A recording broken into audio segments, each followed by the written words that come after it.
bukanlah kemiskinan yang aku khawatirkan terhadap kalian, tetapi yang aku khawatirkan apabila keduniaan yang berlimpah ruah diberikan kepada kalian sebagaimana telah diberikan kepada orang-orang sebelum kalian, maka kalian akan bersaing untuk mendapatkannya sebagaimana mereka bersaing, sehingga keduniaan itu membinasakan kalian sebagaimana telah membinasakan mereka. Hadis riwayat Muslim. Akan tetapi, pada hari ini mereka tersibukkan dengan dunia. Mereka sangat takut kemiskinan akan menimpa mereka. Menghalalkan segala cara pun dilakukan. Riba tidak diperhatikan, caranya pun tak diindahkan. Apalagi syariat lainnya, mungkin sudah dilupakan. Memang benar, muslim yang kuat lebih baik daripada muslim yang lemah. Keadaan finansial individu maupun negara haruslah tetap menjadi perhatian.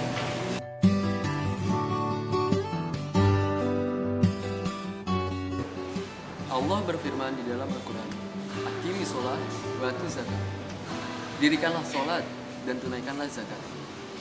Allah menyandingkan kata sholat dan zakat di dalam Al-Quran berulang-ulang kali. Padahal, zakat hanyalah bagi orang yang mampu.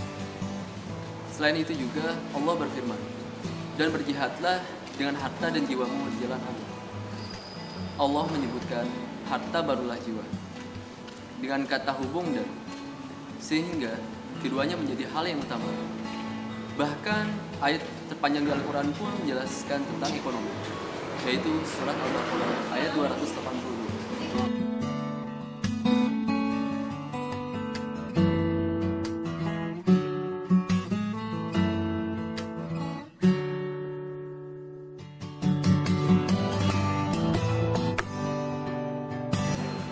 Negara Qatar dan Arab Saudi disebut negara kaya karena mereka memiliki sumber daya alam yang melimpah.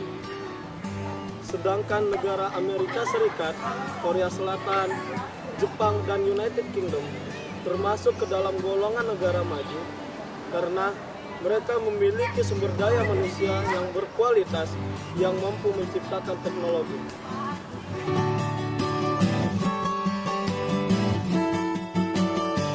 Indonesia memiliki sumber daya alam yang begitu melimpah. Negara ini mempunyai lautan yang luas dengan jutaan spesies ikan di dalamnya. Negara ini mempunyai pertambangan emas terbesar dengan kualitas emas terbaik di dunia. Negara ini juga yang mempunyai cadangan gas terbesar, hutan tropis, tanah yang subur, dan keanekaragaman hayati. Tapi ironinya, hal itu tidak membuat Indonesia kaya. Indonesia memiliki sumber daya manusia yang sangat besar, sampai nomor 4 besar di dunia, tapi dengan kualitas yang sangat rendah. Dengan nomor urut 109 dari 174 negara yang ada di dunia. Hanya 11% siswa SMU yang telah lulus melanjutkan ke perguruan tinggi. 100 juta penduduk yang ada di negeri ini hidup di garis kemiskinan, yang di dalamnya 40 juta orang menganggur. Dari penjelasan mengenai sumber daya alam dan sumber daya manusia, semua itu akan dipengaruhi oleh sistem ekonomi dari negara itu sendiri. Dari permasalahan-permasalahan Indonesia dapat ditarik kesimpulan bahwa sistem ekonomi bangsa ini ada yang salah.